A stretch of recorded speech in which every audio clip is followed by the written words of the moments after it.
여러분 안녕하세요. 샬롬. 오늘은 잠언 12장으로 여러분과 하나님의 은혜와 샬롬을 나누게 되어 정말 하나님께 감사드립니다. 오늘 먼저 잠언 12장에 대해서 설명을 잠깐 드리고 그리고 전체 강의는 사실은 30분으로 하는 게 무리이기 때문에 이제 제가 조금 중요한 절만 좀 간추려서 전체는 이제 하지 않고요. 사실은 우리가 몇 절 안에서만 하나님의 그 복음을 받아들이고 영적인 적용만 잘하면은 한 절만 잘 배워도 다 우리가 소화하는 거 아니니까요. 한 절만 잘 배워도 하루를 넉넉히 은혜로 살아갈 수 있습니다. 사실 그래요. 하루에 한 절에서만 은혜 받아도 심지어 한 단어에만 은혜 받아도 사실은 하루를 넉넉히 살아갈 수 있는 것이 하나님의 말씀의 능력입니다. 사실 너무 많이 먹을 필요는 없어요. 꾸준히 먹는 게 중요하죠. 하루에 한 단어, 하루에 한 절, 그러나 꾸준하게. 그래야 말씀에 뿌리가 내려서 어떤 어려움이 와도 흔들리지 않는 견고한 신앙인이 될 수 있습니다. 이것이 승리하는 비결이에요. 우리가 감정에 좌지우지 아니하고 오늘 은혜 많이 받았다고 막 천국을 경험하고 내일 말씀을 쉬어버리면 꾸준하게 승리하는 삶을 경험하지 못하는 것입니다. 다시 말씀드리면 하루에 한 단어, 하나님 말씀에서 사람이 한 단어의 은혜 받을 수가 있어요. 한 단어에서조차. 11장에서는 어제 구독자분 중에 한 분은 은혜라는 것이 남의 죄를 보지 않는 거구나. 죄가 보이지 않는 거구나의 은혜를 받으신 거예요. 그와 같은 것입니다. 단순하지만은 굉장히 영적으로 우리에게 은혜를 주는 말이죠. 왜 나는 자꾸 남의 허물이 보일까? 이거는 은혜가 나를 지배하는 것이 아니고 율법이 지배하거든요. 은혜의 반대말은 여러분 율법입니다. 율법은 사망을 불러 들어와요. 율법의 목적은 죄를 깨닫게 하는 죄를 율법의 목적은 구원이 아니에요. 죄를 깨닫게 해서 어찌할꼬 이걸 사람을 울게 만드는 거예요. 율법의 목적은 율법은 구원을 못 이루어요. 은혜가 구원을 주는 거예요. 다시 말해 하나님이 선물로 구원을 주는 거예요. 왜 그렇죠? 우리의 마음을 바꾸고 은혜의 선물이 우리의 마음의 DNA를 바꿔버리는 거예요. 어떤 마음으로요? 남의 죄를 보지 않게 남의 은혜만 보도록. 이것이 하나님의 깊은 뜻이에요. 이 은혜의 삶이 되면 여러분 부부가 살아도 서로의 죄를 보지 않는 은혜를 내가 받았다? 가정천국 아닙니까? 근데 율법이 임하면은 서로가 서로의 문제점만 자꾸 말하면은 가정 지옥이 되는 거예요. 그래서 하나님이 구원을 선물로 주시는 거예요. 평생 은혜롭게 마음을 가지고 은혜롭게 사람을 대하라고, 은혜의 안경으로 사람을 바라보고 은혜의 마음으로 생각하라고. 그래서 구원을 선물로 주시는 거예요. 만약에 저와 여러분이 구원을 어떤 수행과 나의 노력으로 얻었잖아요. 그러면은 남을 자꾸 판단하고 비판하고 겉으로는 도인처럼 안 그런 척 하겠지만 마음속으로는 남을 비판하고 한단 말이에요. 그럼 그것은 천국의 삶이 아니죠. 여러분 남을 자꾸 비판하잖아요. 그럼 벌써 내 마음이 지옥이 됩니다. 내 마음이. 그래서 하나님이 구원을 그 크신 영생의 구원을 선물로 주시는 거예요. 지혜로우신 하나님의 처방이죠. 그래야 우리의 아주 뿌리 깊은 이기적인 마음이 하나님의 그 큰 선물을 받음으로 마음이 은혜롭게 바뀌는 것이 기적 중의 기적이에요. 마음의 변화. 옹졸했던 마음이 한없이 넓어지는 마음으로 바뀌는 것이 여러분 기적 중의 기적이에요. 그리고 또 마음의 변화, 바라보는 관점의 변화. 죄를 죄로 보지 않는다. 여러분 이걸 오해하시면 안 됩니다. 죄를 지으면서 이거 죄 아니다 그런 말이 아니에요. 입맞은 양심이죠. 그게 아니고요. 내가 아니고요. 여러분 은혜는 나는 조금만 죄를 짓고도 가슴 아파요. 하나님 앞에서. 그게 은혜예요. 그래서 죄를 가볍게 여기지 않는 게 내 자신의 죄는. 그러나 상대방의 죄는 보이지 않는 거예요. 그럼 우리는 예수 믿기 전에 거꾸로 살아왔죠. 남의 죄는 크게 보이고 내 죄는 안 보이잖아요. 이게 사람의 이기적인 마음이에요. 또 여러분 아픔도 있잖아요. 남의 쓰라린 아픔보다 내 손가락에 박힌 가시가 더 아프다는 말이 있어요. 남의 어마어마한 아픔보다 내 손가락에 박힌 가시가 나는 더 아프다. 이게 사람의 본성이고 이기적인, 사람은 아주 머리부터 발끝까지 이기적인 존재라는 것입니다. 이걸 어떻게 고칩니까? 도덕 수행으로 안 된다는 거예요. 하나님의 지혜가 어디 있죠? 그 크신 구원을, 그 큰 사랑을 그냥 주는 거예요. 우리한테 선물로. 예, 아무 조건 없이. 그래서 하나님의 사랑을 unconditional love, 아무 조건 없다. 그래서 그걸 받은 자는 변화가 되는 거예요. 마음의 변화가 일어나죠. 자꾸 넓어지죠. 그리고 관점의 변화가 일어나고요. 이것이 하나님의 지혜예요. 이거는 평생 경험하게 됩니다. 여러분, 마음의 변화라는 것이요, 사람이 얼마나 복잡한지 이 마음이 변한다는 것이, 마음이 넓어지는 이 기간이 평생이 걸립니다. 아무리 마음이 넓어졌다 해도 하나님 보시기에는 아직도 옹졸한 거예요. 예, 저도 그렇고 여러분도 그렇고. 우리가 관점이 바뀌었다 하지만 아직도 편협한 거예요. 그래서 우리의 관점의 변화도 평생이 걸리는 거예요. 그러나 우리 하나님은 그것 또한 참으시는 거예요. 기다려주시는 거예요. 계속 바뀔 때까지 기다려주시는 거예요. 그래서 여러분, 이 모든 건 어떻게 압니까? 다 말씀이 나와 있죠. 창세기부터 요한계시록까지 꼼꼼히 말씀을 여러분 묵상하면은 그 안에 하나님의 심정이 들어있는 거예요. 여러분, 우리가 철 들면은 부모님의 심정을 헤아린다고 그랬잖아요. 그렇죠? 그런데 이제 신앙의 초보 때는 하나님 이거 해주세요, 저거 해주세요 부터 하는 게 많은데, 신앙이 좀 성숙해지면은 하나님의 마음을 헤아리게 돼요. 하나님의 성품을 알아가게 돼요. 그래서 진정한 신앙은 성품이 바뀌고 마음이 바뀌어져 가는 거예요. 관점이 바뀌는 거예요. 내가 기도했더니 뭐 집을 주셨다, 좋은 차를 주셨다, 우리 애들이 좋은 대학에 갔다, 그런 종류가 아니에요. 그것은 여러분 솔직히 예수 안 믿어도 그런 일들은 많이 있잖아요. 마음의 변화, 이건 기적이거든요. 하나님만 하실 수 있는 기적이에요. 관점의 변화. 그래서 이것은 꾸준히 말씀을 보면서 하나님의 깊은 마음을 알아가는, 그거밖에 없어요. 우리가 성숙해지면은 부모님의 마음을 헤아리잖아요. 네. 뭐 부모님으로부터 유산을 뭐 얼마나 가져올까, 그런 게 아니잖아요. 성숙해지면은 부모님의 마음을 헤아려 드리고, 그렇죠? 부모님의 기쁨이 되려고 그러고, 이거예요. 어떻게 하면 내가 하나님의 기쁨이 될 수 있을까? 여러분, 그래서 좋은 의사직도 그만두고 아프리카 선교로 가고, 우리로서는 도무지 이해가 안 가는 거예요. 어떻게 저럴 수가 있나? 그것도 온 가족을 데리고 저렇게 오지로 갈 수가 있나? 하나님의 기쁨이 되려고. 또 이런 강제적인 하나님의 부르심도 있어요. 어떤 선교사님 고백인데, 아프리카로 선교사로 이렇게 하나님이 부르시는데 이분이 자꾸 미루니까, 미적거리니까 하루는 이분이 꿈을 꿨는데, 꿈에 수많은 흑인들이 낭떠러지로 떨어지는데, 그 낭떠러지 밑에 보니까 지옥 불인 거예요. 수많은 흑인들이 수없이 낭떠러지로 떨어지는데 밑에가 지옥 불인 거예요. 너무너무 놀라고 깨고 나니 꿈이잖아요. 그래, 그 자리에서 무릎 꿇고 울면서, 하나님, 아프리카로 가겠습니다. 네, 하나님은 그렇게 부르시는 거예요.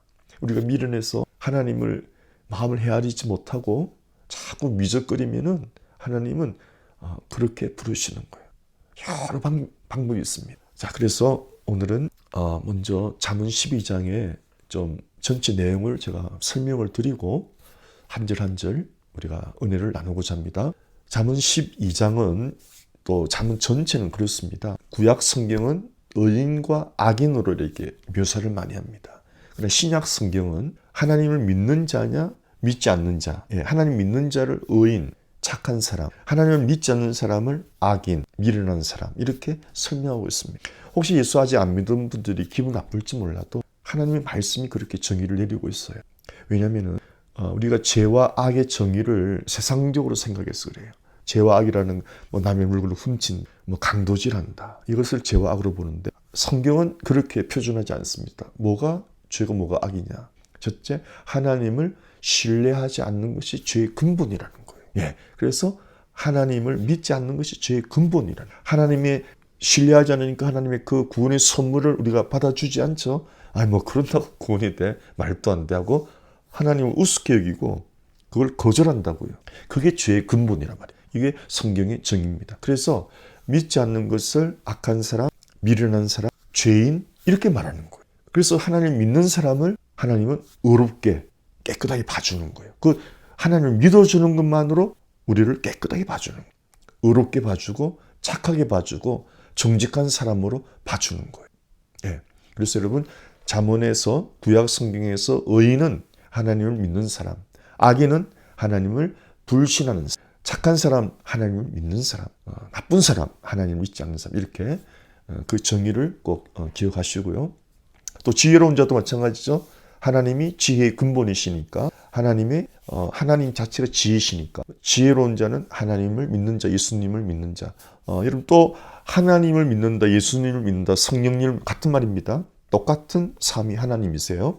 부지런한 자도 하나님을 믿으면 부지런해져요. 게으른 자는 하나님을 믿지 않는 자. 이렇게 영적으로는 적용이 되는 것입니다. 그리고 하나님을 믿는 자의 특징은 무엇이냐? 하나님의 말씀을 믿고 따라간다. 제가 늘 반복하지만 행복의 뜻이 뭐죠, 여러분? 히브리어로 바른 길 가다. 뭐가 바른 길입니까? 말씀 따라가다. 예수님 따라가다. 이것이 행복이라는 거죠. 축복이라는 거죠. 그래서 하나님의 사람들은 하나님의 말씀을 따라갑니다. 그래서 우리가 늘 말씀을 배우는 거예요. 따라가려고 배우는 겁니다, 여러분. 실제로 그렇게 살려고 지식 아닙니다. 네, 지식 자랑도 결코 아닙니다. 그렇게 살려고. 신앙은 행동하는 거죠. 행동하지 않는 신앙은 죽은 신앙이라고 이제 그러는 거죠. 이 하나님을 따르는 자의 특징은 계속 하나님을 잘 따르는 사람 참 드물어요. 가다가 곁길로 빠지죠. 그럴 때 하나님의 매를 맞게 되는데 그것을 하나님의 징계 혹은 하나님의 사랑의 매라고 합니다. 그럴 때 은혜로운 사람은 겸손하게 그 매를 맞아요. 맞고 반성을 하죠. 뉘우치죠. 그래서 다시 복귀가 되는 거예요. 다시 바른 길로 들어서는 거예요. 그러나 악인은 하나님의 매를 맞고 더 고집 피우고 더 완악해지고 결국 죽음의 길로 가는 것입니다. 고집과 아집이죠. 네. 그래서 예수 믿는 사람들의 특징은 세상에 우연이 없는 거예요. 내한테 오늘 무슨 안 좋은 일이 일어났죠? 그러면 재수 없다라고 표현하면 안 돼요. 왜 이런 일이 일어났을까라고 기도해야 됩니다. 그러면 반드시 깨닫게 됩니다. 내가 하나님의 말씀 어떤 부분을 불순종했음을 깨닫게 돼요. 그래서 그런 일들이 생기는 거예요. 정말입니다. 우스운 예와 같지만 제가 전도사 때인데 우리 목사님이 너무 엄하셔서 새벽 기도 빠지면 굉장히 혼납니다. 너무 제가 피곤해가지고 새벽 기도를 한번 빠진 적이 있었어요. 그리고 목사님한테 혼이 났죠. 그리고 이제 집에서 이렇게 옷을 갈아입으면서 제가 마음속으로 이 목사님을 원망한 거예요.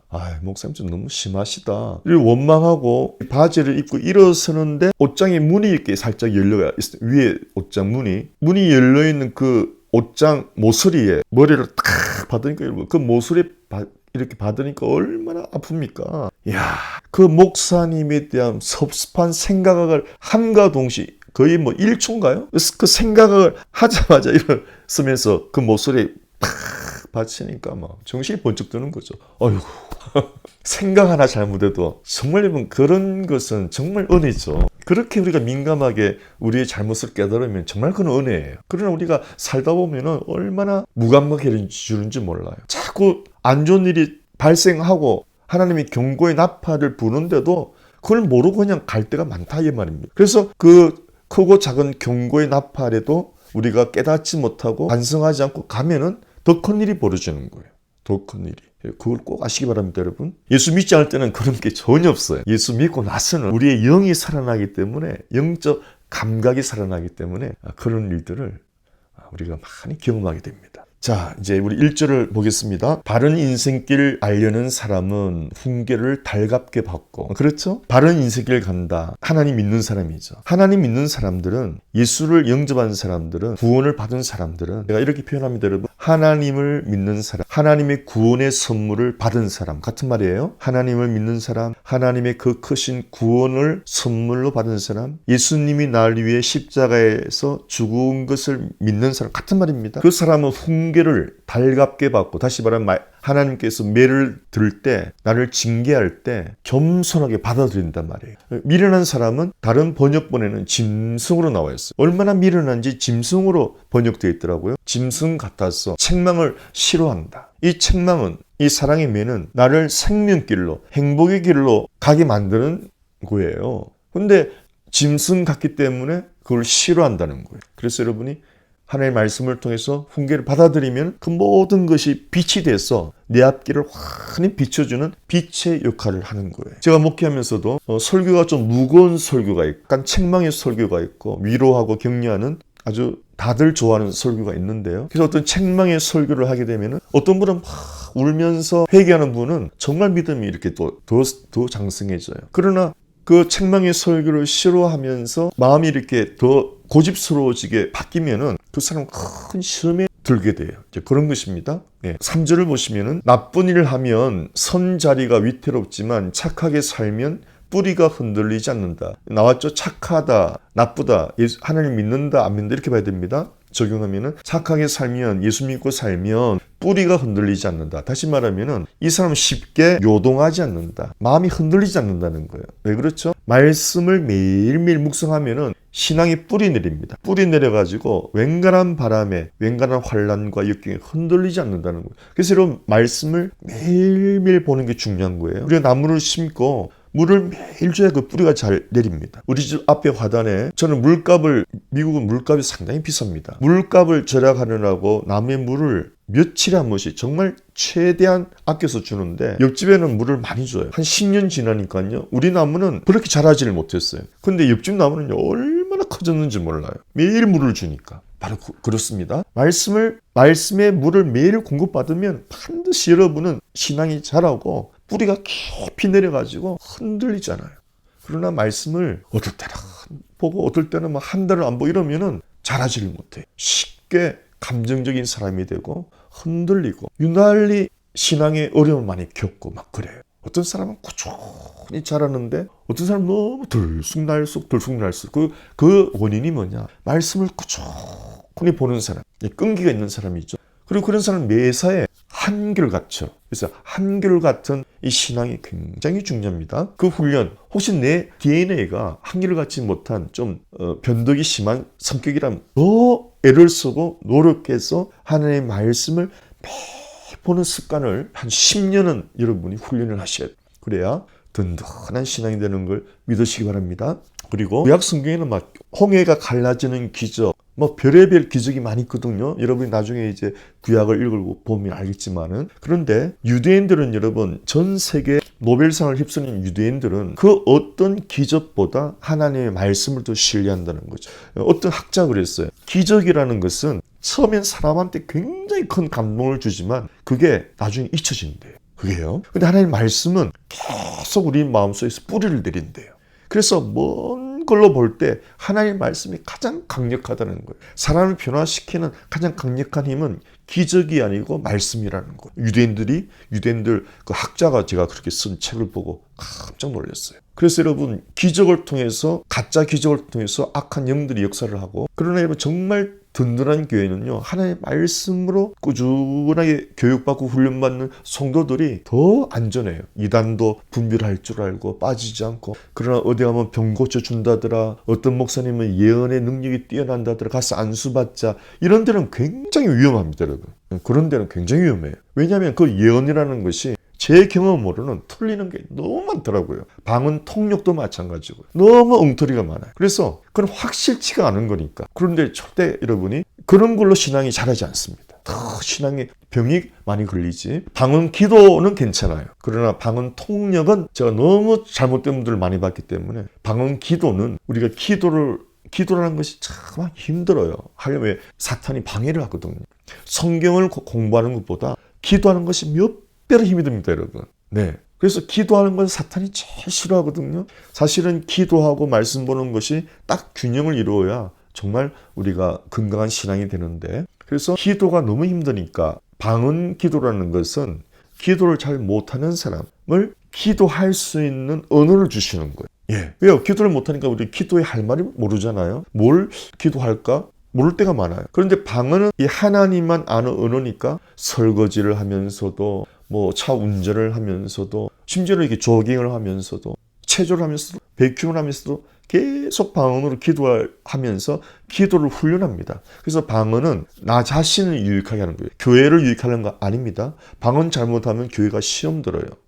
방언은 나 혼자서 골방에 사는 기도 훈련하는 거예요. 그럼 교회는 뭐냐? 교회는 하나님의 말씀으로 훈련받는 공동체가 되어야 되는 거예요. 그것이 건강한 교회입니다.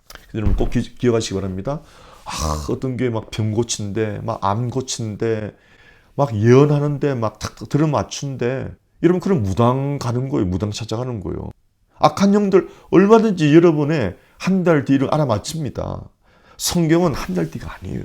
내 종말이 어떻게 되느냐. 이 지구의 마지막에 이런 궁극적인 미래를 보여주고 있어요. 성경 말씀이. 이런 무당이 자기 종말을 안다면 절대 무당짓 안 해요. 모르니까 무당짓 하고 있는 거예요.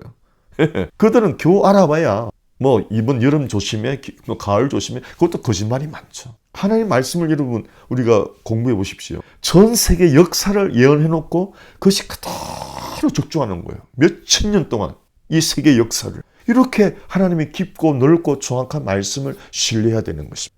그죠? 앞일이나 예언하는 그런 데 현혹당하면 안 돼요. 그런 분들이 다 왜 그렇죠? 하나님의 말씀에 뿌리가 내리지 않으니까. 그럼 꿀 발린 사탕 맛을 좋아하는 거예요. 하나님의 말씀은 매일 보리밥에 된장찌개를 먹는, 매일 먹어야 되죠. 하루 3끼를. 그런 건강식과 같아요. 예언한다, 방언 통역한다, 뭐 병 고친다더라. 이런 것들은 사탕 발림이 많아요. 전혀 없는 거 아닙니다. 그런데 너무 가짜가 많기 때문에 위험하다는 거예요. 말씀에 뿌리 내리는 신앙을 먼저 10년은 훈련 받으셔야 되는 거예요. 그래야 든든해지는 것입니다. 4절에 어진 아내는 남편의 밀류관이 되지만 주착 없는 아내는 등뼈 갉아먹는 벌레와 같다. 말이 좀 무섭네요. 실제로 그렇죠. 어진 아내는 성품을 말합니다. 노블 캐릭터입니다. 신실함을, 신뢰죠, 신뢰. 그래서 4절에 어진 아내는 남편의 면류관이 되지만 캐릭터, 성품이죠. 신앙보다 중요한 것이 성품이다. 성품은 바뀌기가 정말 오래 걸려요.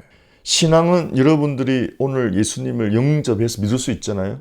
그러나 예수님을 영접해도 성품이 변하는 굉장히 오래 걸리기 때문에 성품이 중요합니다. 그래서 어진 아내라는 말은 성품이 어질고, 이 어질다는 말은 충성심이 있고 한 번 약속한 것을 배반하지 않는 거죠. 그런 성품을 말합니다. 어질다 안에는 사랑이 들어가 있는데 감정적인 사랑이 아니에요. 충성스러운, 한 번 약속한 것을 죽을 때까지 지키는 그런 성품을 말하는 거예요. 그게 여러분 여자한테 가장 강력한 아름다움 아닙니까? 외모가 아니죠. 여러분 외모가 번도돼서 수많은 사람들의 상처를 준 여자들이 얼마나 많이 있습니까? 근데 그 외모가 이쁜 겁니까? 그걸 추하지 그게 어떻게 이쁩니까? 수많은 남자들을 아프게 하고 그렇게 연문을 뿌리는 미모가 그게 미모입니까? 수악한 거죠. 현숙한 아내입니다. 그냥 아내가 아니고 현숙한, 다시 말하면 성품이 하나님 앞에 지혜롭고 정숙한, 다시 한 번 약속한 것은 끝까지 지키는 그런 어진 여인이죠. 그런 여인이 하나님의 선물이라는 거죠. 오늘 본문에 나온 주책 없는 아내는 하나님이 허락하지도 않는데 결혼할 때 하는 게 정말 기도해야 되죠. 성품을 보아야 돼요. 하나님의 선물인가? 예, 이것은 피차 마찬가지입니다. 하나님이 보내주지 않는 남편도 아내의 뼈를 썩게 하겠죠. 뼈가 썩는 것은 그만큼 마음이 상하다 이 말이죠. 스위스 정신의학자, 기독교인 의학자 폴 트루니에라는 의사가 계시는데 이분의 저서 굉장히 유명한 저서인데 인간치유라는 책에 보면은 사람을 가장 심각하게 마음을 병들게 하는 것이 부부관계에서 오는 스트레스래요. 부부관계에서 오는 스트레스가 가장 심각하게 마음을 병들게 한다고 이 스위스 정신의학자 폴 트루니에가 책을 적었더라고요. 왜요? 저도 경험했고 우리 와이프도 경험했어요. 그래서 가장 심각한 마음의 병을 가져오는 것이 부부 간의 갈등이라는 거예요. 그러니까 여러분 하나님이 짝지어주지 않았는데 결혼하면은 평생 골병드는 결혼생활이 되는 겁니다. 반면에 정말 배우자 중에 한 분이 은혜를 받으면은 그분이 불신자라 할지라도 하나님을 믿게 만드는데 그 과정은 여러분 그 고난은 말할 수 없는 고난을 겪어야 됩니다. 말할 수 없는 고난을. 그래서 믿지 않는 사람과 결혼하는 것이 그렇게 위험한 거예요. 그리고 어제 아내는 예수님의 신부를 상징합니다. 다시 말하면 우리들은 예수 믿는 사람들은 예수님의 멸류관이 되어야 되지 예수님의 등뼈 깔아먹는 아픔을 주면 안 된다는 거죠. 예수님의 여러분 등뼈를 깔아먹는 게 뭐죠? 남을 미워하는 거예요. 율법적으로 사는 겁니다. 자꾸 남을 판단하고 심판하는 거예요. 그거는 십자가의 원수거든요. 예수님이 우리를 살리시려고 십자가에서 죽으셨는데 그렇게 우리가 구원받고도 그 구원의 씀을 받고도 여전히 십자가의 원수로 행하면은 예수님의 등뼈를 갉아먹는 거죠. 폴 트루니에는 인간 치유에서 이렇게 말합니다. 완전한 치유는 없습니다. 매일매일 신앙으로 이겨나가는 것 외에는 완전한 치유가 없습니다. 저는 이 말이 정말 아멘이에요. 저는 마약 중독자들을 보고 내린 결론이고요. 완전한 치유 없어요. 매일매일 이겨나가는 수밖에 없어요. 섰다고 생각하면 넘어지더라고요. 10년이 지나도 넘어지고 20년이 지나도 넘어져요. 그런데 어떻게 같이 그렇게 살아갈 수 있습니까? 여러분, 일일 일생이라는 말이 있어요. 하루가 일생이다. 저와 여러분이 하루를 말씀으로 이기면 되는 거예요. 그렇게 하루하루 살아나가는 거예요. 내가 평생을 어떻게 이기나 이렇게 생각하지 마세요. 하루만 이기면 돼요. 하루만 이기면 돼요. 네, 하나님의 말씀으로. 그게 평생을 가는 거예요. 우리가 도전 31일도 오늘 하루만 내가 최선을 다하자. 이러고 가면 하나님이 도와주세요. 내 힘으로 하려면 힘이 들죠. 막 정신적인 이 중압감이 몰려와요. 그런데 하나님의 은혜를 바라보면은 즐겁게 해낼 수가 있어요. 하루하루. 정말 이것이 여러분 승리하는 비결입니다. 하루만 승리하자. 하나님의 은혜로 하나님의 말씀을 내가 공급받고 그 말씀 따라 살아보자. 하루만 그렇게 살아보자. 하나님이 기적이 나타나는 거예요. 하나님의 은혜가 나타나고 하나님의 샬롬이 나타나는 것입니다. 폴 트루니의 말이 맞아요. 그는 온갖 경험을 통해서 말하는 거예요. 온전한 치유 없다. 매일매일 말씀으로 이겨내야 된다. 매일매일. 사랑하는 성도님, 오늘도 우리가 하나님의 말씀을 공급받고 오늘 하루도 말씀으로 승리하는 삶을 살듯이 매일매일 그렇게 승리하는 삶을 살아가시기를 예수님 이름으로 응원하고 격려하고 축원합니다. 혹시 여러분 하루 쓰러졌잖아요. 괜찮아요. 그 다음날 말씀 먹고 오뚜기처럼 일어나면 돼요. 7전 8기입니다. 7번 쓰러졌어요. 괜찮아요. 8번째 일어나시면 돼요. 그러나 말씀을 빠뜨리지 마세요. 내가 쓰러져도 말씀을 붙드세요. 그럼 반드시 회복하고 더 강해집니다. 끈기싸움이에요. 말씀을 여러분이 붙드는 한은 절대 절망은 없습니다. 이 세상에서 가장 강력한 능력이 말씀이에요. 왜요? 천지의 창조를 하나님 말씀으로 하셨거든요. 말씀만큼 세상에서 강력한 무기가 없어요. 여러분, 판사의 말에 대통령이 대통령직을 잃어버립니다. 그냥 판사의 말 한마디에 대통령도 대통령의 직을 잃어버려요. 사람의 말도 이렇게 엄청난 파워인데 한 나라의 통치자를 파이어시킬 수가 있어요. 그렇다면 하나님, 이 우주 만물의 창조주 하나님의 말씀은 얼마나 능력이 있겠습니까? 천지를 창조한 말씀인데 내 마음을 못 바꾸시겠어요? 여러분의 죄를 이기지 못하게 하겠어요? 염려하지 마시라고요. 단지 믿음으로 말씀만 따라가시면 돼요. 할렐루야. 이 말씀이, 이 은혜의 말씀이 여러분을 넉넉히 든든히 세우고 승리의 삶으로 인도하는 것입니다. 샬롬.